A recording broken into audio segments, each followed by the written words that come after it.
Please give an energetic and warm welcome to the one and only Anand Arnold.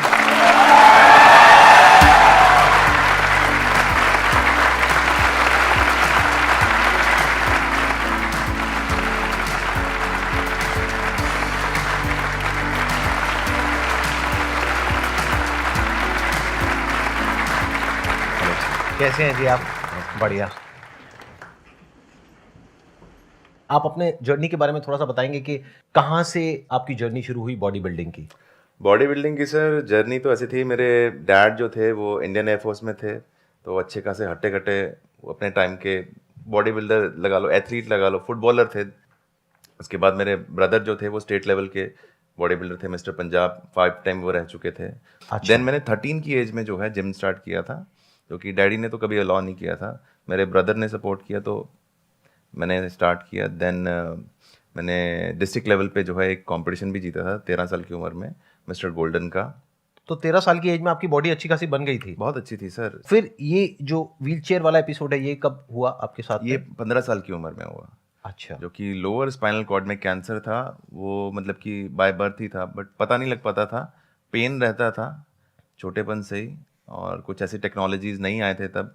But जब 15 साल की उम्र में जब सीवियर अटैक पड़ा, फिर उन्होंने एक MRI के लिए भेजा, तो उसमें सारा कुछ आ गया, तो बहुत ही क्रॉनिक था। और किस स्टेज पे था वो कैंसर? वो ऐसे था कि अगर मैं सर्जरी ना करवाता तो विद इन 1 वीक डेथ हो जानी थी।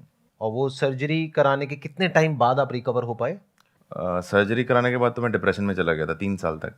अच्छा जी, 3 साल मैंने फिजियोथेरेपी किया, तो डॉक्टर बोलते थे कि हाँ 3 महीने में ठीक हो जाओगे, 4 महीने में ठीक हो जाओगे, और मैं उनको फॉलो अप करता था। बहुत ही मेरे मतलब कि दिमाग बहुत ही बच्चों जैसा था, जैसे डॉक्टर कोई बोलता है तो मान लेते हैं। तो डॉक्टर ने मेरे को रियल मतलब कि जो सच्चाई थी वो नहीं बताना चाहते थे कि हाँ भाई तू कभी ठीक नहीं होगा अभी। ये बात आपके पेरेंट्स को पता थी? पेरेंट्स को पता थी, फैमिली आपको नहीं पता थी? मुझे नहीं पता थी। मेरे तो ड्रीम्स थे कि यार मैं 18 साल के बाद मैं बुलेट लूँगा, मैं ऐसे करूँगा, वो करूँगा, बॉडी बिल्डिंग स्टार्ट करूँगा, तो मेरे भी ड्रीम्स थे ऐसे। तो आपके माइंड में यही चल रहा था कि शायद मैं 3-4 महीने में हाँ, ठीक हो मैं जाऊंगा? ठीक होके मैंने को कंटिन्यू वापस से अपना बैक टू नॉर्मल। फिर मेरे एक दीदी थे, डॉक्टर थे वहाँ पे CMC हॉस्पिटल में, तो वहाँ पर तब आए थे डॉक्टर केसी, अमेरिका से आए थे। तो उन्होंने मेरे को बोला, कहते दुनिया की कोई मेडिसिन, कोई थेरेपी, कोई फिजिकल थेरेपी तुझे नहीं ठीक कर सकती, you have to start your life on wheels. तो मैं मतलब कि तब आपकी एज कितनी थी? मैं 18 साल का था। 18 साल के थे, यानी 3 साल से ऑलरेडी ये सब चल रहा था। जी, ये सारा हाँ, पेन और जी, ये जी, जो पूरा वो सब था। जी, जी, जी, जी। और आपको 18 साल की एज में पता लगा कि अब अब आपको ये अपनी चीज़ पूरी लाइफ ऐसे ही गुजारनी है। व्हीलचेयर के ऊपर ही गुजारनी है। जी जी जी जी। तो फिर उसके बाद क्या था आपका उसके जो बाद तो I रिएक्शन think- था या आपका जो मेंटल स्टेट था? हाँ, उनके ऑफिस से बाहर निकला जब, तो मेरे तो आंखों से आंसू स्टॉप नहीं हो रहे आई थे। अंडरस्टैंड। और मेरा दोस्त था उस टाइम पे, अमित गिल, वो मुझे लेके आता जाता था। तो जब वो आया तो उसको सब डॉक्टर्स ने बोला ये क्यों रो रहा है ऐसे ऐसे करके, तो वो कहता मुझे पता नहीं। फिर वो मुझे ऐसे ही घुमाने ले गया, तो वो कहता था यार तू एक दिन ओलंपिया, मिस्टर ओलंपिया बनेगा, तेरे आगे पीछे लोग घूमेंगे, ऑटोग्राफ लेंगे, सेल्फी लेंगे। तो मैं मतलब कि सोचता था यार यार ये बंदा पागल है, ये क्या बोल रहा है, मैं तो व्हीलचेयर पे बैठा हूँ, है ना, तो ये बंदा ओलंपिया की बात कर रहा है। मैंने देखा था कि 2018 में आप Yes, मिस्टर yes, ओलंपिया जी, जी। में सिल्वर मेडल जीते जी, थे। सिल्वर मेडल और बेस्ट पोजर ऑफ द ईयर। अच्छा जी, best which is poser- a very big thing. I think mister Olympia, Olympia में आज तक इंडियन ने कोई मेडल लेकर नहीं आया। और I think mister Olympia is the biggest yes, yes. Platform. उससे उससे ऊपर और कोई प्लेटफॉर्म नहीं है इन platform टर्म्स नहीं ऑफ बॉडी जी, बिल्डिंग, जी, राइट? जी, जी। आई थिंक आपने 50 से ऊपर अवार्ड जीते हैं हाँ, अभी तक? 50 से तो ऊपर, पूरा मेरा कमरा भरा हुआ है पूरा। तो सारी ट्रॉफीज, मेडल्स, ये जी, वो जी, और जी, ये सब कुछ। अभी एज कितनी है आपकी? 35। 35 इयर्स। जी। इसका मतलब आपके दोस्त ने जो प्रेडिक्ट किया था आपके बारे में जी। कि एक दिन ऐसा होगा, कि ऐसा कुछ जी, जी, होगा, बिल्कुल। तो वो सच हो गया। 100% वैसा ही। तो देखा जाए तो आपकी सक्सेस में उनका भी बहुत बड़ा हाथ है, आपके जो फ्रेंड है। हाँ, आई थिंक उसका मुंह है, हाथ नहीं है, मुंह है।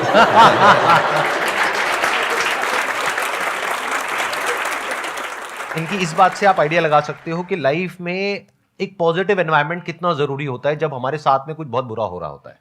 क्योंकि उस वक्त क्या होता है कि अंदर से इंसान टूट जाता है, आसपास में भी लोगों की जो नजरें होती हैं उसके अंदर हमको ऐसा दिख रहा होता है कि अरे अरे ये क्या हो गया, व्हाटएवर। बट उस टाइम पे अगर कोई आ करके बोले नहीं तू ये कर सकता है, वो कर सकता है, चाहे वो मन रखने के लिए भी बोले, जी जी। लेकिन वो बहुत बड़ी बात होती है। अब बताइए, आप लोगों के माइंड में कुछ क्वेश्चंस आ रहे होंगे जो आप इनसे पूछना चाहते हैं, तो प्लीज गो हेड। सर मैं ये पूछना चाहती हूँ दैट आपने अपनी जर्नी लाइक बहुत कुछ फेस किया होगा, उस ड्यूरेशन में आपने क्रिटिसिज्म भी बहुत फेस किया होगा, ऐसा मुझे लगता है। जी। सो अगर आपने फेस किया है तो उससे कोप अप कैसे किया आपने?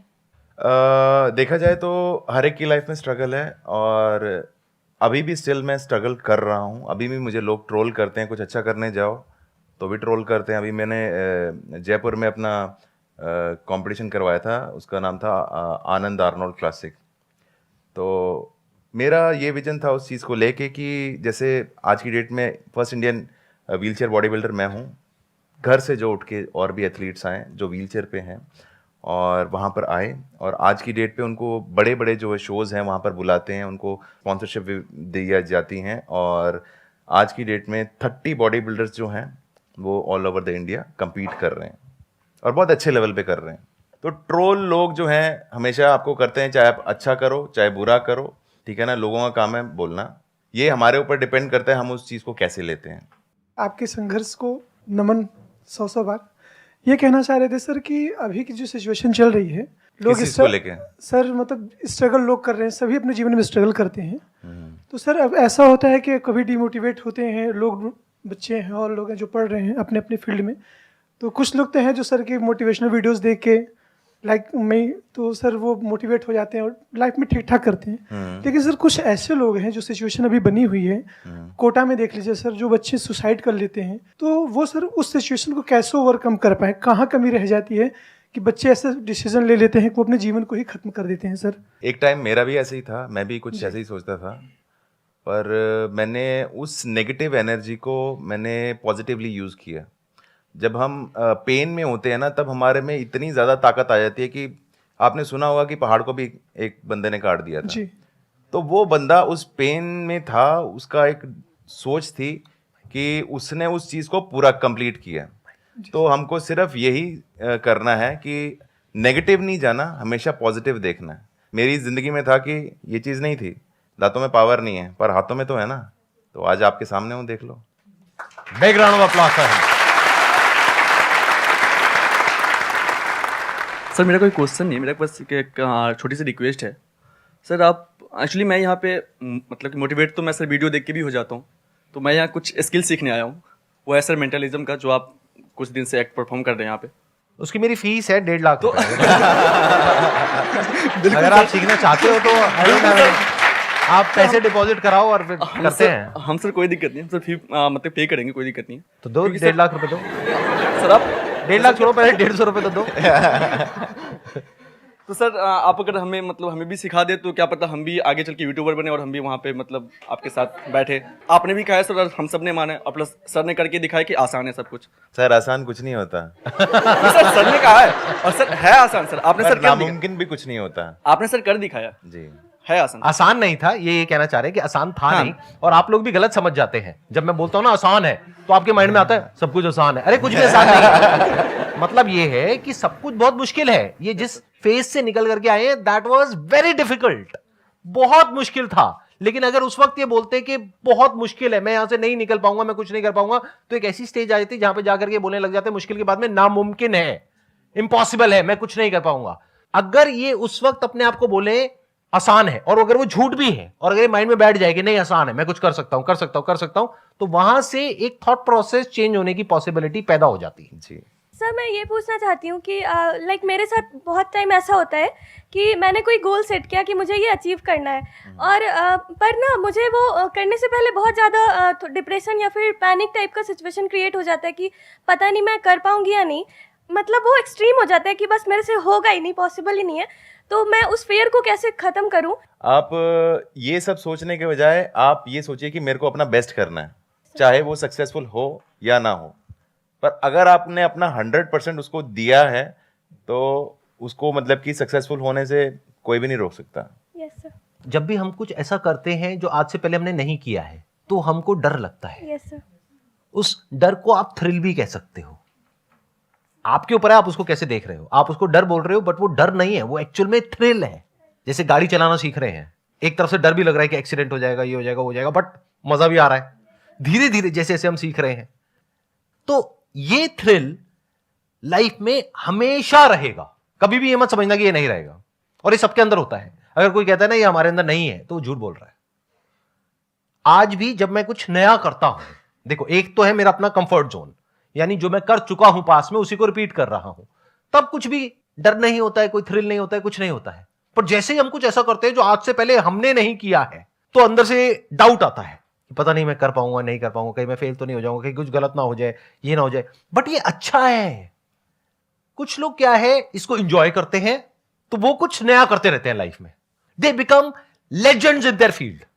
फॉर एग्जाम्पल, आज ये मेरे साथ में बैठे हैं। जब आप इंडिया में कॉम्पीट करते हो तो आपके लिए बहुत आसान है इंडिया में कॉम्पीट करना, लेकिन जब आप ग्लोबल प्लेटफॉर्म पे जाते हो, जैसे कि मिस्टर ओलंपिया, जी जी। तो वहां तक तो बहुत लोग सोचते ही नहीं है। नहीं, नेवर। तो वहां तक सोच पाना और वहां पर जाकर के कॉम्पीट कर पाना और जीत के आ पाना, जी इसका मतलब कि आपके माइंड में कुछ ऐसा है कि आपको कुछ बड़ा करने में, यानी जो आप पास में कर चुके हो, जो सक्सेस अचीव कर चुके हो, उसको आप एंजॉय नहीं करते हो बैठ करके। नहीं। आप ये सोचते हो नेक्स्ट बड़ा टारगेट Next क्या क्या है, क्या करूंगा। हाँ और जैसे ही हम वो सोचते हैं तो डर भी लगता है। जी।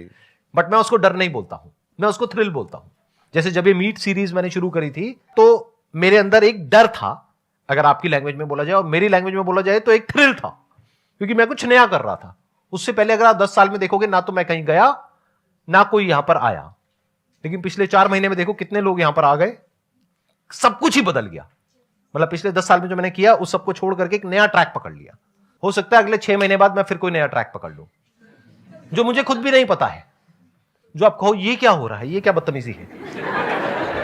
संदीप सर को तो हम देखते थे ये सोच करके कि वो एक मोटिवेशनल स्पीकर है, अब वो मेंटलिस्ट बन गए हैं।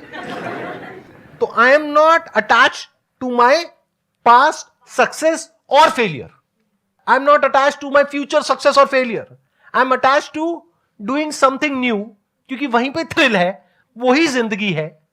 समझ रहे हो? कुछ नया क्रिएट करना ही तो लाइफ है।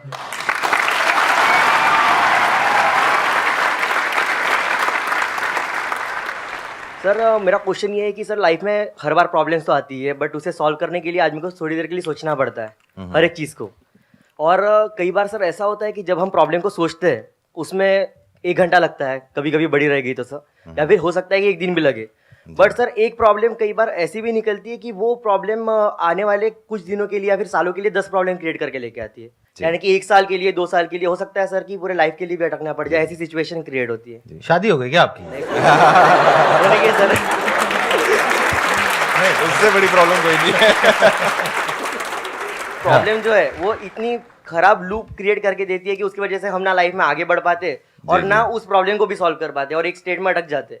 आपको एक बात बताऊं, कोई भी ऐसी प्रॉब्लम नहीं है जिसको सॉल्व ना किया जा सके। हाँ सर। अगर फिर भी आप अपने माइंड सेट से उसको नहीं क्लियर कर पा रहे हैं तो आप किसी और का सजेशन ले सकते हैं। लाइक सर जो हैं इतने बड़े मोटिवेशनल स्पीकर हैं। नहीं सर, प्रॉब्लम क्या है वो तो मतलब इतनी प्रॉब्लम क्रिएट हो गई है एक ही प्रॉब्लम की वजह से। कौन सी प्रॉब्लम है वो? कौन सी प्रॉब्लम है जिसकी वजह से प्रॉब्लम क्रिएट हो गई? उस लड़की को छोड़ क्यों नहीं देते?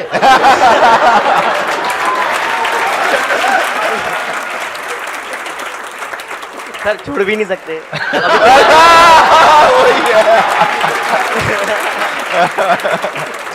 अभी तो छोड़ सकते हो, शादी नहीं हुई है। नहीं सर, वो प्रॉब्लम नहीं है सर। फिर क्या प्रॉब्लम है सर? सर अब कैसे समझाओ सर, वो समझा नहीं, भी नहीं पा समझाओ रहा ना हूं। पर इसीलिए सर आपको पूछ रहा हूँ कि अगर कोई ऐसी प्रॉब्लम आती है या फिर आ चुकी है तो मतलब आप कह रहे हो एक प्रॉब्लम आ गई है, हाँ सर। वो प्रॉब्लम एक लड़की है, और उस प्रॉब्लम की वजह से 10 प्रॉब्लम्स और आने वाली है, नहीं यानी सर, कि बच्चे नहीं सर, बिना शादी के नहीं या सर, शादी के बाद। सर लड़की प्रॉब्लम नहीं है आप क्लियर बताओ प्रॉब्लम क्या है? सर। बस प्रॉब्लम एक पर्सन नहीं है, प्रॉब्लम पैसे प्रॉब्लम हो गई सर, जैसे कि पैसे। जैसे कि अभी- नहीं, एक्चुअल में बताओ प्रॉब्लम क्या है? एक्चुअल में क्या प्रॉब्लम सर है? वो प्रॉब्लम की वजह से इतने प्रॉब्लम्स क्रिएट हो गई है कि अभी उस प्रॉब्लम को भी सर्च करने के लिए भाई, मुझे सोचना पड़ेगा सर कि मेन एक प्रॉब्लम मिनट। कहाँ क्रिएट हुई चलो थी। आप सिर्फ कैटेगरी बता दो उस प्रॉब्लम की क्या है। सर कैटेगरी प्रोफेशनल कैटेगरी है सर, प्रोफेशनल यानी कि फ्यूचर आने वाली। नहीं सर, जैसे कि सर अभी मैंने आज से 1 साल पहले सर स्टार्टअप शुरू किया है मेरा, तो उसकी वजह से सब प्रॉब्लम क्रिएट हो रही है। हाँ, जैसे तो कि अब आए ना पॉइंट पे। हाँ हाँ, ठीक है, तो आपने तो स्टार्टअप शुरू किया। स्टार्टअप शुरू किया सर, तो उस स्टार्टअप के लिए सर थिंक करना पड़ता है हर एक चीज को कि कैसा क्या करना होगा, आगे हाँ, जाके क्या करना होगा। हाँ, तो उस चीज को करते करते सर थोड़ा बहुत टाइम बीतता है। हाँ। उसकी वजह से स्टार्टअप शुरू करने के बाद जितने भी हमारे पैसे होते वो तो हमें लगाने ही पड़ते। तो सर पैसे खत्म हो गए उसके बाद में। तो स्टार्टअप आपने अपना किया, वहां से पैसे खत्म हो गए, तो पैसा प्रॉब्लम है ना? सब पैसा प्रॉब्लम है और साथ ही में पैसा खत्म हो गया तो सर एम्प्लॉय मैं समझ गया, वही पैसा खत्म हो गया, वो प्रॉब्लम है, वो अकेले आपकी नहीं है, यहाँ पे बहुत लोगों की और है नहीं प्रॉब्लम। सर, मैं इसीलिए कह रहा हूँ सर, पैसा प्रॉब्लम नहीं है। हाँ। सर प्रॉब्लम ये है कि मेन प्रॉब्लम जहाँ से शुरू होती है सर, ठीक है। इतना प्रॉब्लम वर्ड मैंने आज तक जिंदगी में नहीं सुना अपने किसी सेशन में। मेरे को लगता है जब ये वीडियो एडिट होगी ना अजय, तो वहां पे नीचे काउंटडाउन लगाना प्रॉब्लम का। प्रॉब्लम 1 2 3 400 500 600 बढ़ता जा रहा है काउंटडाउन। हाँ बताओ प्रॉब्लम क्या है? सर डिसीजन लेने के लिए समय इसलिए लगता है सर, क्योंकि कई बार ऐसा होता है ना कि प्रॉब्लम इतनी बड़ी रहती है 501 कि उसका सोल्यूशन ढूंढने के पहले सर 2 मिनट के लिए सोचना पड़ता है कि अगर ये सोल्यूशन गलत हो गया तो हो सकता है आगे जाके इसी की प्रॉब्लम की वजह से और 502 प्रॉब्लम आ जाए। बस भाई बस, एक मिनट शांत। अभी आपने अपनी एक प्रॉब्लम बताई, मेरे भी माइंड में प्रॉब्लम सुनो, पैसा कमाने के 2 तरीके हैं, स्टार्टअप या फिर जॉब कर सकते हो। जब पैसा कमाओ की वजह से जो प्रॉब्लम्स क्रिएट हुई है तो पैसे से सॉल्व हो जाएगी। अब आप कह रहे हो उसकी वजह से और प्रॉब्लम्स हो गई है, उन प्रॉब्लम्स के लिए कुछ एक्सपर्ट्स हैं, जैसे कोई डॉक्टर है, ये है वो है, तो उनके पास जाओ, उनसे जाकर के डिस्कस करो, तो वो वहां से सॉल्व हो जाएगी। हाँ सर, मैं ये चाहता हूँ कि आगे जाके कोई भी ऐसी प्रॉब्लम में फंसू ही ना, या फिर उस लूप में ना फंसना चाहता हूँ मैं सर। ऐसा कभी नहीं होगा, फंसूंगा ही मैं, फंसोगे ही, फंसने वाला हूँ फंसने ही वाले हो। सर। उसका कोई और ये नहीं है, आंसर नहीं होती। सब फंसते हैं। तो सर अभी फंसने की वजह से सर वही अटक के रहना है, मतलब नहीं वहां अटक के नहीं रहना, आगे बढ़ना है ना। ये भी फंसे थे ना एक प्रॉब्लम में। हाँ। आपकी लाइफ में इतनी बड़ी प्रॉब्लम तो नहीं आई ना जितनी बड़ी इनकी लाइफ में आई थी? नहीं है सर। नहीं आई ना? हाँ, नहीं तो आई। ये जब फंसे उस प्रॉब्लम में निकल गए ना, हाँ। तो आप क्यों नहीं निकल सकते? निकल तो सकता हूँ सर, मैं ये कह रहा हूँ कि सर टाइम। एक मिनट सर, आप कुछ कहना चाहेंगे? सर पानी पियेंगे? आप काफी बोल रहे हैं तो सर पानी पीजिए। Thank you so much sir यहाँ पर आने के लिए। आपसे मुझे बहुत इंस्पिरेशन मिली, बहुत कुछ सीखने को मिला। आई एम श्योर आप लोगों को भी बहुत कुछ सीखने को मिला होगा। Wish you all the best. Thank you so much जी, थैंक यू सो मच।